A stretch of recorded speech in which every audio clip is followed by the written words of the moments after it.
আল্লাহ রাব্বুল আলামিনের ফেরেশতাগুলো কিসের জন্য কেঁদেছিল? একদিন কিন্তু দুনিয়া ও আসমানের ফেরেশতা কিন্তু কেঁদেছিল গো ভাই। আজকে জানবো কিসের জন্য দুনিয়া ও আসমানের ফেরেশতারা কেঁদেছিল।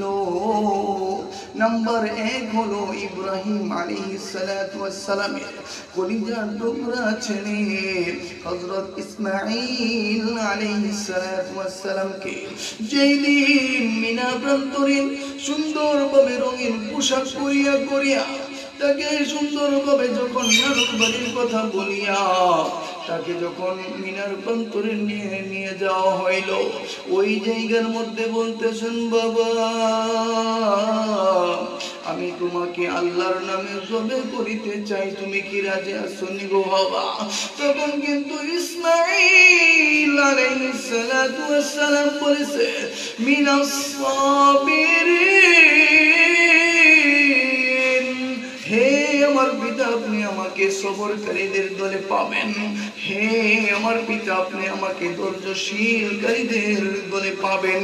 হে বাবা এটা কি আপনার মন গড়া মতো ইচ্ছা নাকি?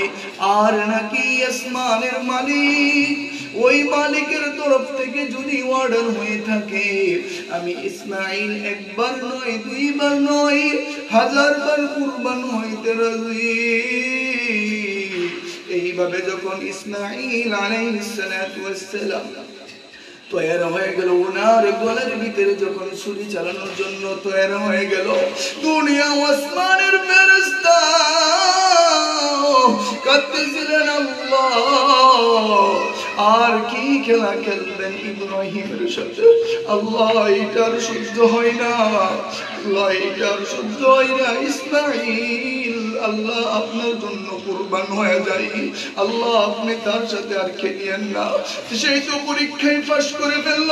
ইব্রাহিম আলাইহিস সালাতু ওয়াস সালাম চোখ বন্ধ ছিল, জান্নাত থেকে দুম্বা আসিয়া তখন কুরবান হয়ে গেল। আলহামদুলিল্লাহ বলে চোখ খুলে দেখেন সন্তান হাজির। ওই দিন কিন্তু দুনিয়া ও আসমানের ফেরেশতারা কেঁদেছিল। নাম্বার 2 হলো যেই দিন তায়েফের ময়দানে রহমতে আলম নবী, যার কারণে দিন দুনিয়া আল্লাহ রাব্বুল আলামিন তৈরি করেছেন, আল্লাহ রাব্বুল আলামিন সৃষ্টি করেছেন, যার কারণে পুরো মাখলুকাত বানায়াছেন।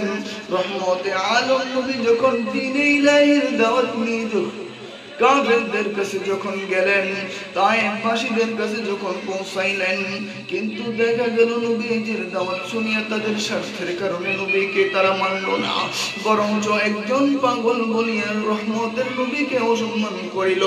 যুবকেরা না বুঝিয়া রহমতের নবীকে তারা পাথর নিক্ষেপ করতে লাগলো গো ভাই। একটা নয় দুইটা নয় 1000 1000 পাথর মারলো। যেই চেহারার মধ্যে মশা মাছি বসা হারাম ছিল, সেই চেহারার মধ্যে তায়েফের যুবকরা আঘাত করলো। ও ভাই শেষ পর্যন্ত আল্লাহর নবী শেষ পর্যন্ত রক্তাক্ত অবস্থার ভিতরে পড়ে গেল। আল্লাহ তাআলার তরফ থেকে ওই দিন কিন্তু ফেরেশতাকুল কেঁদেছিল গো ভাই। এই দুইটি জায়গার ভিতরে কিন্তু ফেরেশতাকুল কেঁদেছে। আসুন আমরা নবীর মুহাব্বতে আল্লাহর শানে সকল মানুষ একত্রিত হয়ে আল্লাহর সম্মানগুলোকে বুঝিয়ে ধরে আঁকড়ে রাখার তৌফিক দান করে সকলে পড়ি আমিন।